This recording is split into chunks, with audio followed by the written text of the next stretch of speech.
Parents మెచ్చిన university సంకల్ Chand Patel university Gujarat. మీ career మీ brother మీకు support చేసినప్పుడు మీరు అన్నారు ఏంటి, నాకున్నాడుగా ఇండస్ట్రీలో కోట వెళ్దాము అని అంటే అక్కడ అప్సెట్ అయ్యాను అన్నారు. ఏంటి, ఏం జరిగింది అక్కడ? వచ్చావు ఏం జరుగుతుంది నాటకాల ఇలాంటి ఇంటర్వ్యూలు అదే భయం.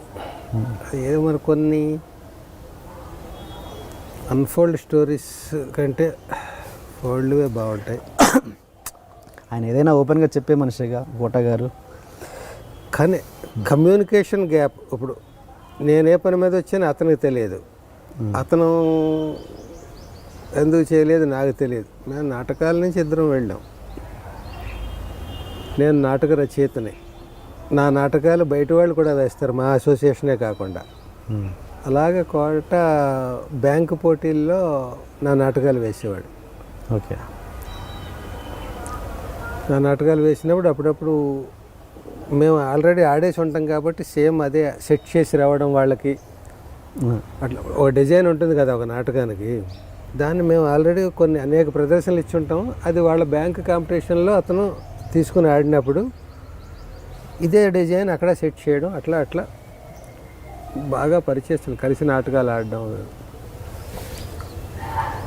అలాగ అప్పట్లో ఇంచుమించుగా ఒకే చోట ఉండేవాళ్ళం, రెగ్యులర్గా కలుస్తూ ఉండడం, ఇంచుమించుగా ఫ్యామిలీ ఫ్రెండ్స్గా అట్లా ఉండేవాళ్ళం.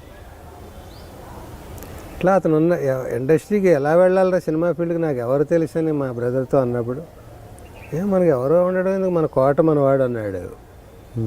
అక్కడ ఉంటావు నువ్వు, అతని ఇంట్లో తినవు, అతను ఇంట్లో పడుకో, ఎక్కడో హోటల్లో ఏదో తీసుకుని రూమ్ తీసుకుని ఏదో ఉంటావు, తెలుసున్నవాడు ఓ మనిషి ఉన్నాడు అనేది ఎవరున్నారంటే చెప్తున్నాను అన్నాడు. ఉన్న వారం 10 రోజులు అతన్ని కలిశాను రెగ్యులర్గా.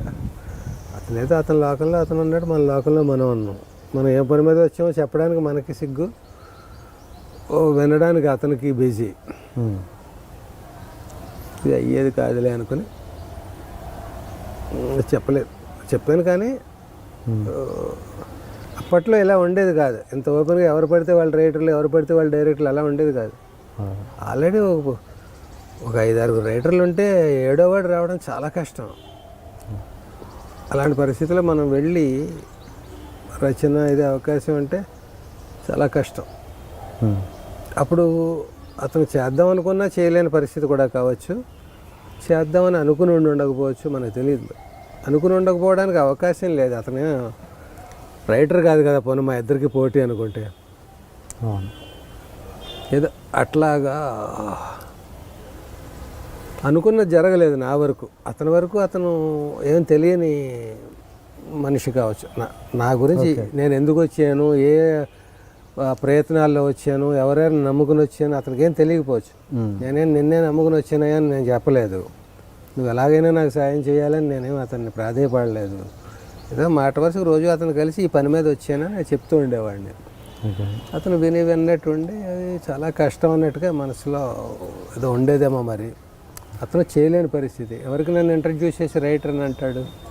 పైగా నేను కథలు పట్టుకుని ఇండస్ట్రీకి వెళ్ళలేదు. కథలు పట్టుకుంటే అందరూ రండి చెప్పండి అంటారు. మన పేరు వేసినా, మన వాడుకున్నా, ఎక్స్ప్లైట్ చేసినా వినడం వింటారు. నేను డైలాగ్ రైటర్ అంటూ వెళ్తే నీకు డైలాగ్స్ నువ్వు ఏమన్నా జంధ్యాలవనా, లేకపోతే ఆచార్య ఆత్రేయవనా, మణిపూడి వెంకటరమణవనా, ఎందుకు వింటారు, ఎలా వింటారు? ఆ రకంగా డైలాగ్ రైటర్కి అవకాశాలు తక్కువ కొత్త వాళ్ళకి. అప్పుడు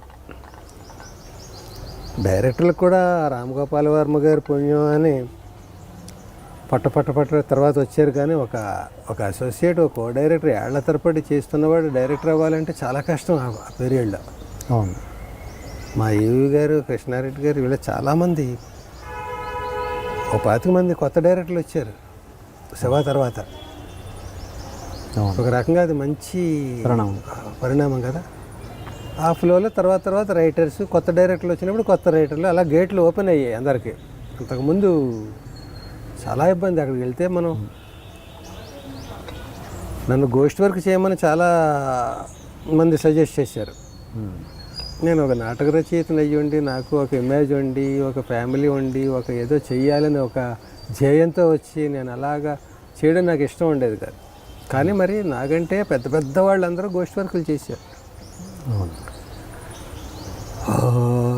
గోస్ట్ వర్క్ చేయడం తప్పు కాదు, అదొక శిష్యరికం లాంటిదే కదా గోస్ట్ వర్క్ అంటే. కానీ నాకెందుకో మరి నేను చెప్పాను కదా, నేను కొంచెం సున్నితత్వం సెంటిమెంట్లు ఇవనుకో, నేను అలా వద్దనుకుని వెళ్ళాను. నేను ఆ ప్రాసెస్లో నేను పెద్ద వాళ్ళకి కూడా నేను చెయ్యనని చెప్పేయాల్సి వచ్చింది. క్రాంతికుమార్ గారు, ఇంకా ఎలా పెద్ద పెద్ద డైరెక్టర్లకి, మా ఈవీ గారికి కొన్ని సినిమాలకి నేను పేరు లేకుండా చేయాల్సి వచ్చిన పరిస్థితిలో నన్ను అలా వద్దండి, నేను రాయలేను, ఇంకొకరి పేరు మీద ఉన్నప్పుడు నేను నా డైలాగ్ పెన్ను కదలదు నాకు. నేను సున్నితంగా నేను చెప్పి ఇబ్బంది పడ్డాను. అయ్యో నేను నో చెప్పాల్సి వచ్చింది,